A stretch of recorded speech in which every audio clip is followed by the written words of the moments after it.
디모데후서 3장 16절 17절 우리 한음성으로 함께 봉독하시겠습니다.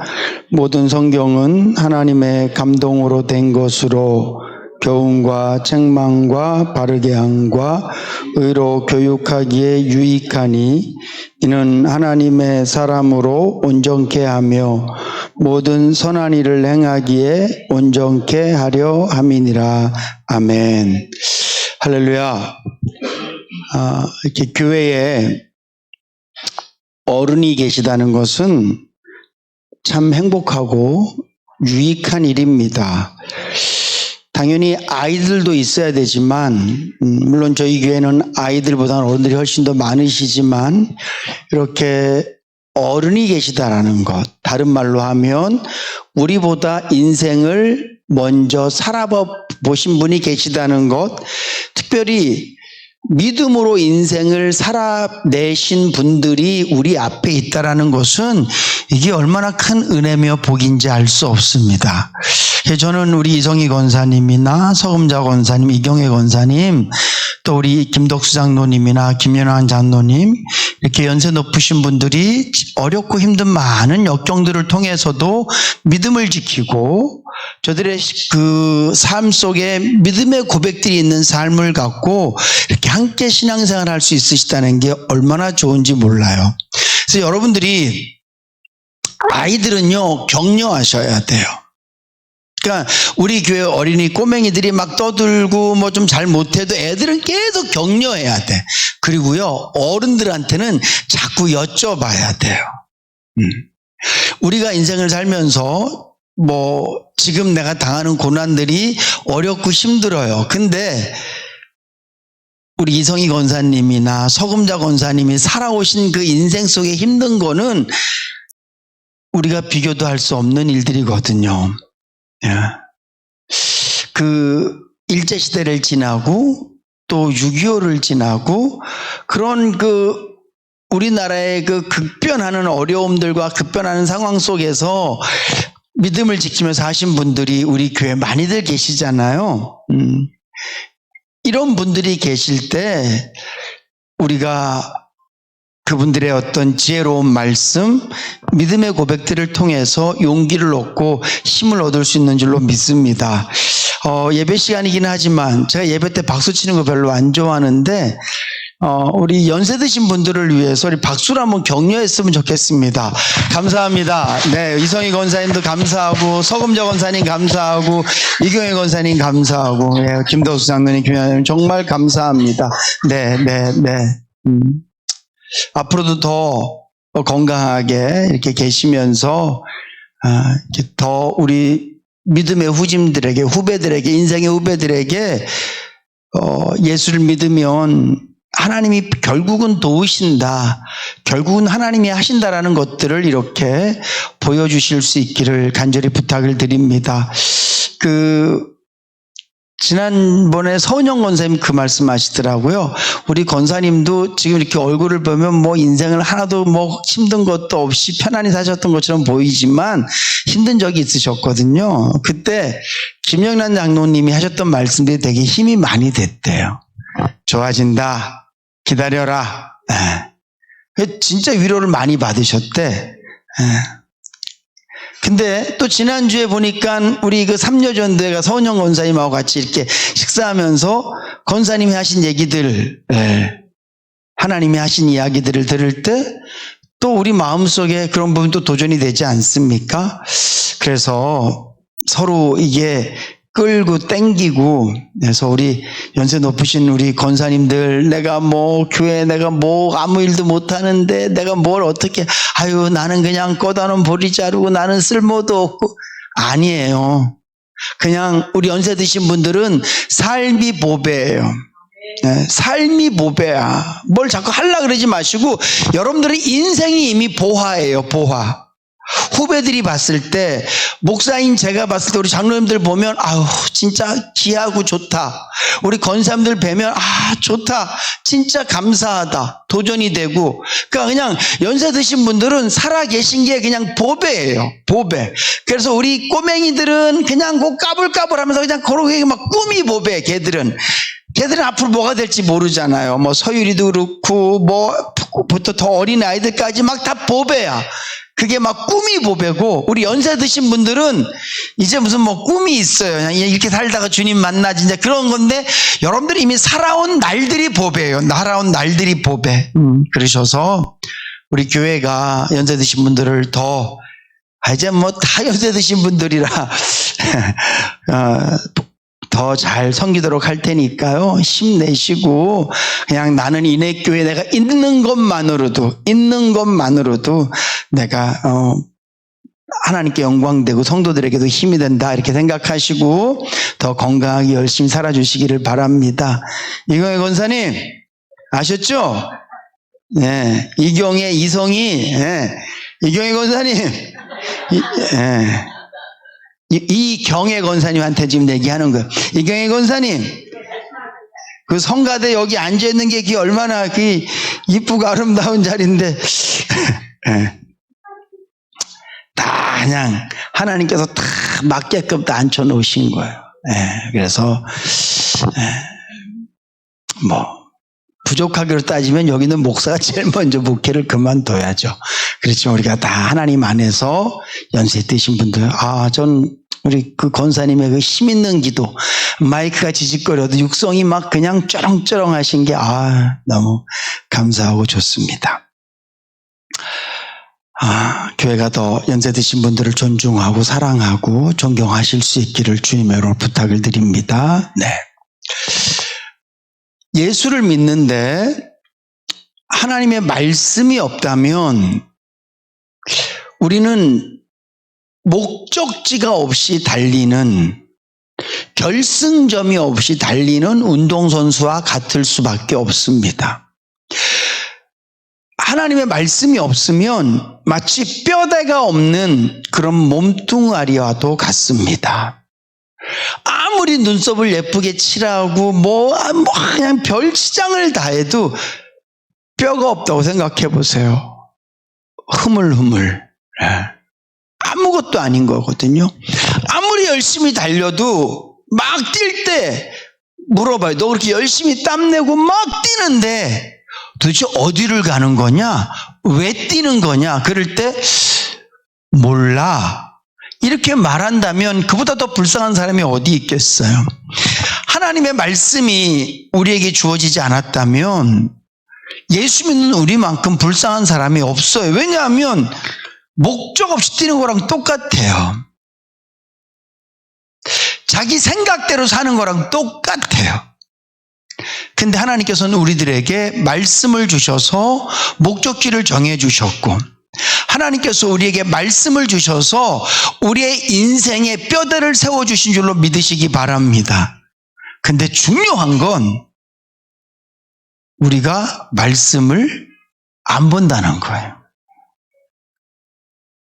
중요한 건 우리가 말씀에 순종하지 않는다는 거예요. 인생은 대부분의 많은 것들이 반복입니다. 작년과 올해 이렇게 보면 특별하게 다르지 않잖아요. 계속 반복이에요. 그럼에도 불구하고 반복되는 인생 속에서도 우리는 계속해서 우리의 인생을 미지해요. 반복이 계속되지만 우리가 모르는 일들이, 내가 원하지 않았던 일들이 톡톡 생기는 게 우리 인생이에요. 그래서 우리 인생은요, 알다가도 모르는 게 우리 인생이란 말이에요. 이런 인생을 살아가면서 하나님께서 우리에게 말씀을 주신 거예요. 이 말씀이 없으면, 다시 말씀드리지만, 뼈대 없는 인간과 똑같고 목적지가 없는 길과 똑같아요. 말씀이 없으면 목사가 뭘 설교할까요? 제 생각을 얘기하는 거죠. 그리고 언제나 설교에는 이렇게 말을 해야 돼요.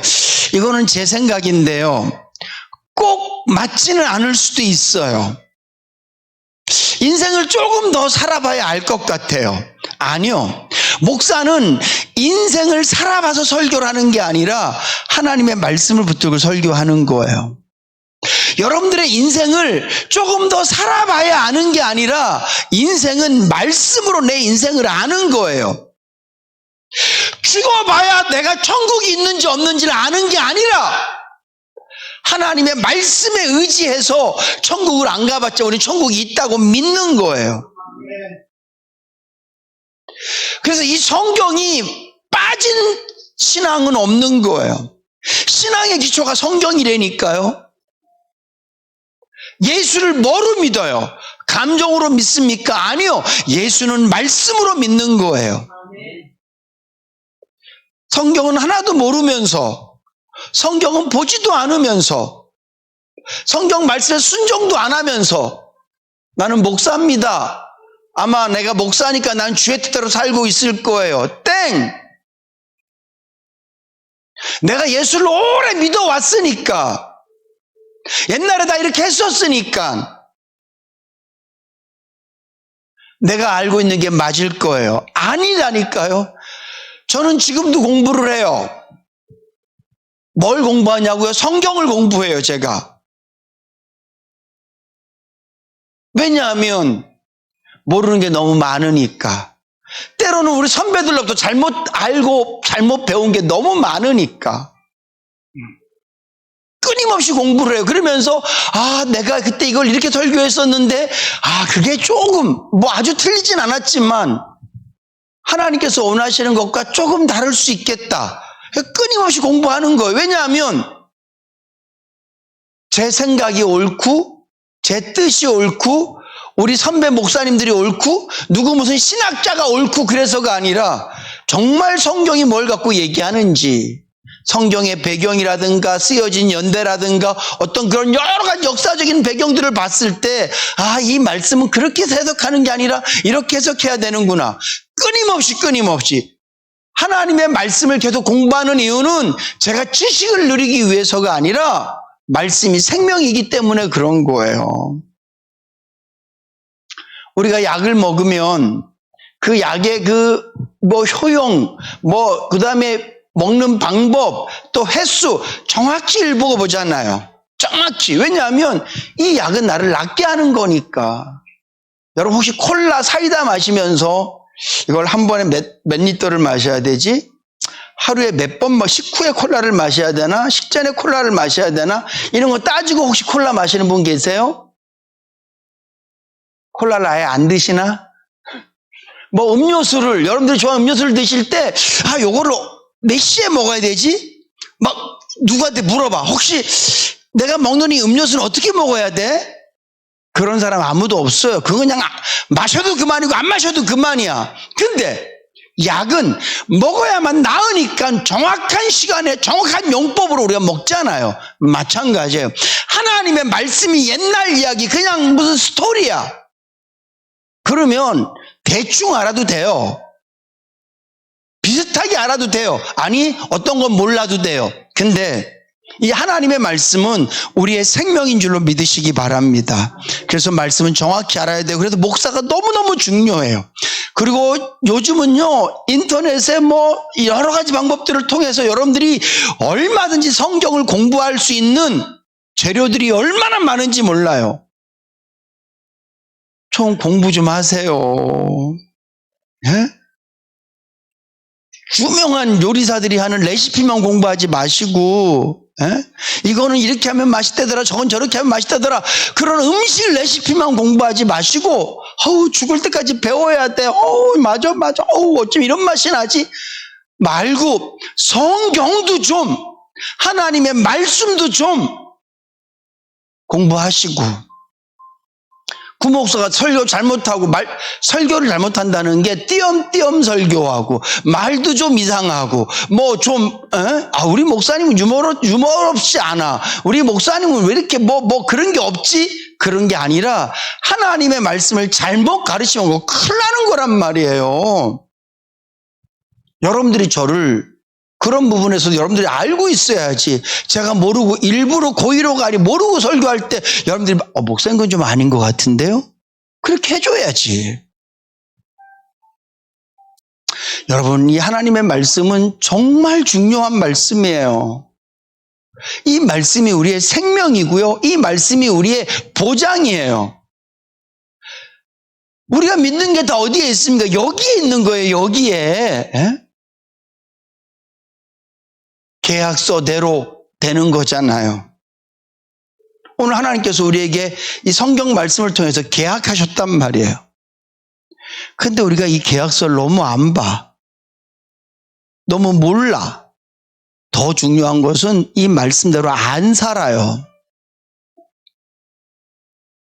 여러분, 힘드시더라도 자꾸 하나님의 말씀에 순종하는 훈련들이 돼야 되는 줄로 믿으시기 바랍니다. 정말 중요해요. 왜 자꾸 옆집 아줌마 말을 자꾸 이렇게 마음에 말씀처럼 새겨요? 어? 이렇게 해야 돼. 이렇게 잡아야 돼. 요즘은 그런 말 안 하죠. 결혼하면 뭐죠? 여자는 어떻게 이렇게 채찍질을 해야 말을 잘 듣고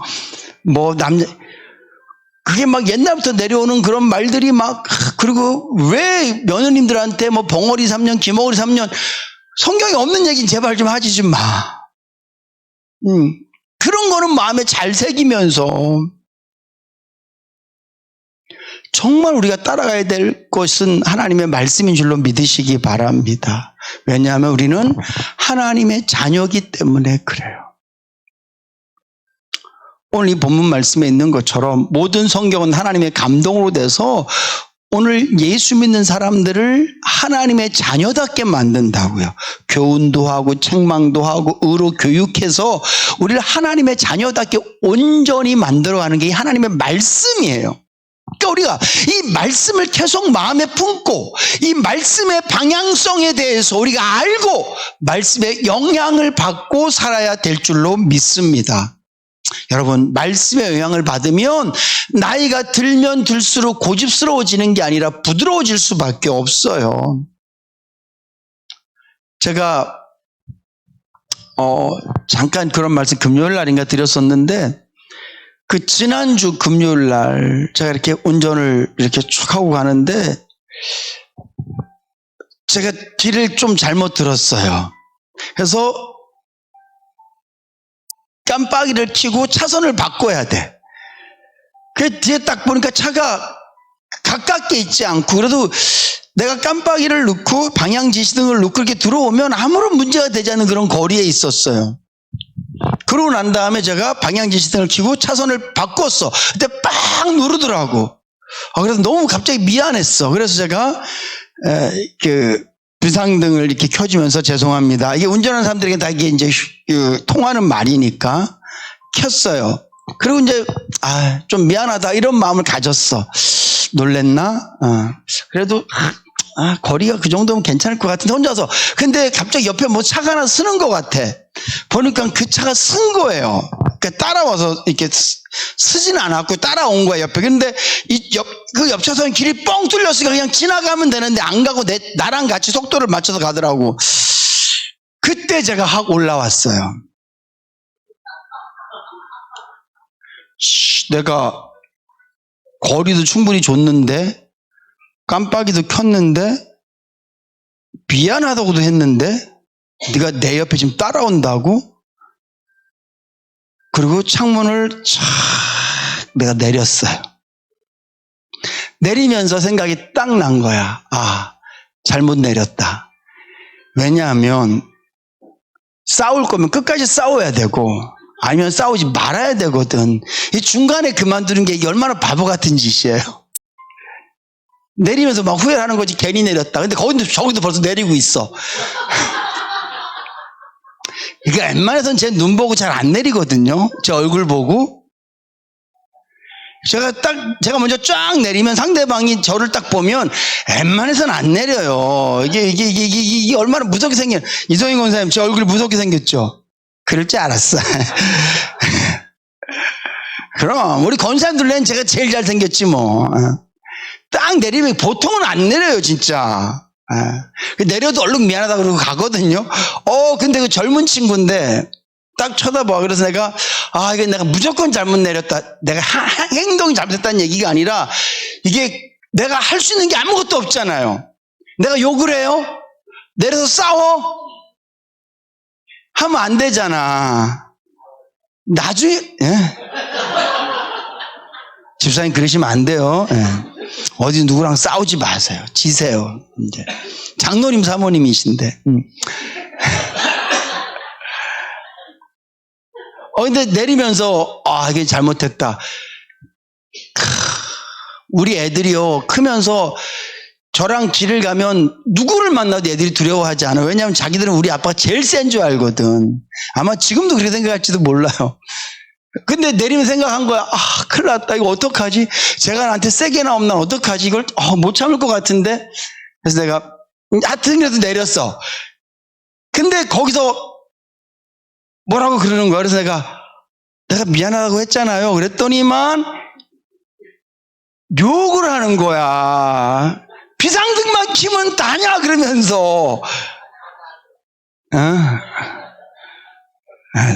제가 설교할게요. 가만히 계세요. 그런데 제가 한마디 했어. 쌍놈의 새끼야. 그리고 좀 못 참겠더라고요. 근데 이제 차들이 뒤에서 막 가니까 제가 앞으로 갔어. 자, 갔어요. 제가 어떤 마음을 가졌을 것 같아? 그다음부터 제가 어떤 마음을 가졌을 것 같아? 차가 딱 떠나고 뒤에 남바가 딱 보이는데 쫓아가야 되겠다. 왜? 그때부터 제 마음속에 시종이 너는 바보야. 네가 무슨 목사냐? 너 지난주 설교 뭐라고 했어? 그래서 하나님의 말씀이 저에게 막 오는데 이게 차 안인데 쥐구멍이라도 있으면 들어가고 싶은 거야. 아무도 없어. 차에 나밖에 없는데도 세상에 내가 빨개 벗은 것 같고 너무 부끄러운 거예요. 그래서 제가 음식을 싣고 있었거든요. 쫓아가서 내가 미안하다 그러려고 그랬어요. 근데 조금 가다 이렇게 갈라지더라고. 그러면서 제가 그 한 사건을 통해서 제가 2주 동안, 지금 제가 거의 이제 열을 하고 한 12일 됐거든요. 12일 동안 그걸 계속 생각하는 거예요. 그러면서 제가 무슨 마음을 갖느냐면 다음부터는 할 수만 있으면 끼어들게 하지 말자. 하지 말자. 천천히 가면 어떻고. 제가 그때 길을 좀 잘못 생각했었어요. 왜냐하면 내비대로 가는 게 아니라 제가 길을 잘 아니까 제가 길을 선택을 했는데 그 길이 우회전밖에 안 되더라고. 난 그게 직진도 될 줄 알았거든. 그래서 내가 깜빡이 켜고 들어왔는데 다시는 내가 할 수만 있으면 차선 바꾸지 말자. 그리고 혹시 차선을 바꿀 일이 있으면 진짜 아주 그냥 죽을 죄를 지은 것처럼 차선을 바꾸자.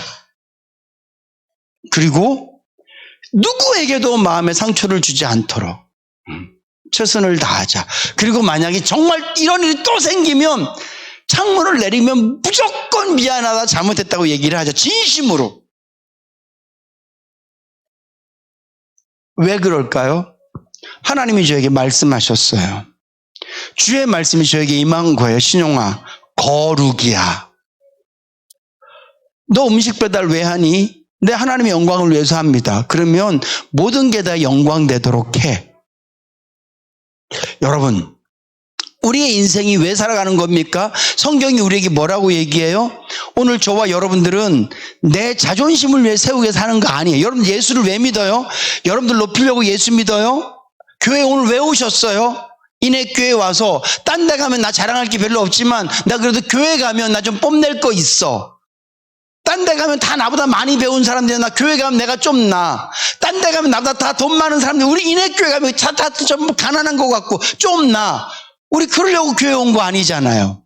오늘 우리가 다 예수 그리스도를 만나기 위해서, 그분을 체험하기 위해서 이 자리에 있는 줄로 믿습니다. 그러면 당연히 낮아져야죠. 혹시 내가 요만큼이라도 높아졌고, 내가 요만큼이라도 누구를 무시했고, 내가 요만큼이라도 누군가에게 교만했다면 그게 너무너무 부끄러워야 돼요. 저처럼.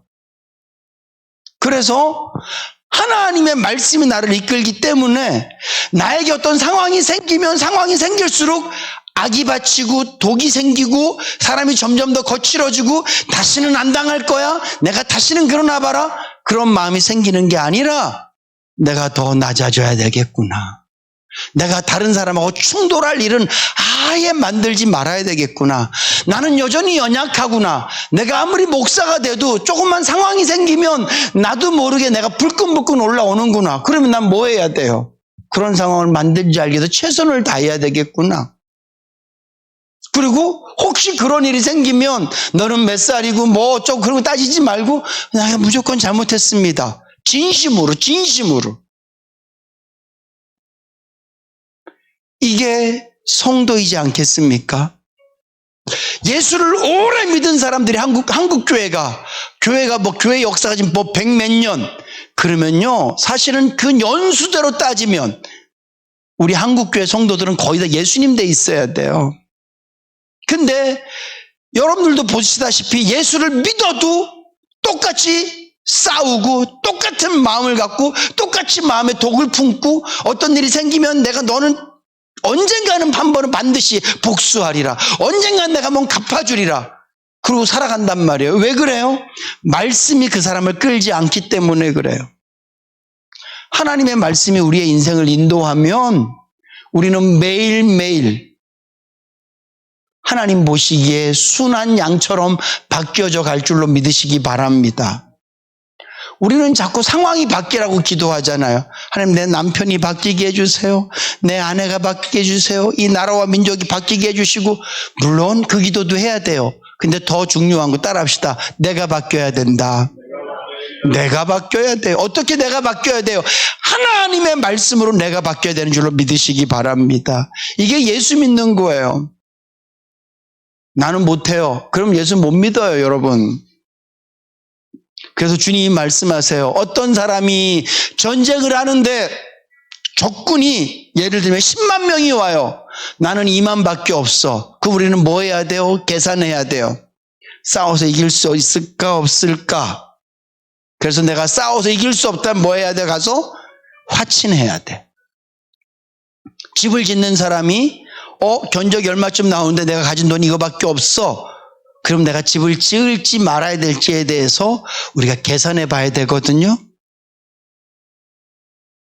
여러분들이 예수를 믿는다는 게 교회에 오는 거라고 생각하고 예수 믿으시면 정말 잘못된 생각이에요. 나는 예수를 믿는 게 교회 가서 봉사 조금 하고, 나는 교회 가서 사람들 말 좀 듣고 설교 듣고, 이게 예수 믿는 거라고 생각을 하면 완전히 빵점이에요. 그리고 정말 그게 여러분 생각의 전부라면 여러분들의 믿음을 죄송하지만 의심해 봐야 돼요. 내가 진짜 예수 믿는 사람 맞나? 예수를 믿으면 하나님의 말씀에 순종하며 사는 삶, 비록 내가 지금 그 삶을 못 살면 부끄러워야 되고, 그런 삶을 살기 위해서 기도해야 되고, 그런 삶을 꾸준히 노력해서 내가 예수님을 만날 때는 내가 예수님을 온전히 닮았진 않아도 처음 예수 믿을 때보다는 눈꼽만큼이라도 조금 더 성숙되어져서 예수님을 닮아 있어야 되는 줄로 믿으시기 바랍니다. 저는 우리 인내교회 성도님들이 그랬으면 좋겠어요. 저는 웬만하면 제가 살면서 실수한 거 여러분들 다 고백하거든요. 어떤 분이 저한테 그러시더라고요. 목사님, 제발 좀 목사님 얘기 좀 안 하면 안 돼요? 저는 저의 부끄러움을 여러분들한테 고백하고 싶어요. 제가 요즘은 부부싸움을 거의 안 해서 부부싸움 할 얘기를 안 해요. 옛날에는 제가 주일날마다 거의 한 달에 한 2번은 부부싸움 얘기하면서 막 설교했던 것 같아. 그게 인생이니까. 그게 목사니까. 근데 중요한 건 내가 부부싸움을 했는데 내가 이런 부분을 이렇게 풀었습니다가 아니잖아요. 내가 부부싸움을 했는데 하나님께서 나에게 이렇게 말씀하셨고 나를 이렇게 이끌어가 주셨습니다. 여러분, 저도 너무 부족한 사람이에요. 저에게 정말 바람이 있다면 주님 앞에 갔을 때, 주님이 저를 처음 불렀을 때보다는 그래도 좀 많이 깨끗해지고 주님이 나를 처음 불렀을 때보다는 많이 좀 온순해지고 주님이 나를 처음 불렀을 때보다는 더 정직해지고 주님이 나를 처음 불렀을 때보다는 사람을 향한 그 사랑의 마음도 예수님의 사랑을 조금 더 닮아있는 모습으로 주님 만나는 것, 이게 저 꿈이거든요. 이렇게 성도님들, 우리 다 그 꿈 갖고 사실 수 있기를 주님의 이름으로 축복합니다. 세상은 우리를 더 악하게 만들잖아요. 세상은 자꾸 우리를 거칠게 만들잖아요. 나는 똑바로 살고 싶은데 세상이 자꾸 나를 밀잖아요. 나는 그냥 부드럽게 살고 싶은데 세상이 나를 자꾸 거칠게 만들잖아요. 근데 우리는 세상에 반응하는 사람이 아니라 하나님의 말씀에 영향받고 사는 사람인 줄로 믿습니다. 세상 말로 인간적으로 더럽고 치사하고 안 입고 뭐 어쩌고 저쩌고 그래도 주님이 날 위해 죽어주셨으니까, 예수님은 날 위해서 십자가에서 다 참으셨으니까, 안 입고 뭐 그런 거 다 참으셨으니까 나도 하나님의 말씀에 순종해서 조금씩 말씀에 영향받고 사는 그런 사람 되겠습니다. 그런 마음으로 하루하루 살아가셔서 우리 인해교회가 뭐 해가 가서 뭐가 바뀌고 그런 건 좀 부족해도 우리 안에 있는 우리 멤버들, 우리 성도님들은 조금씩 더 말씀으로 새로워지는 그런 복된 성도님들 되실 수 있기를 주님의 이름으로 축복합니다.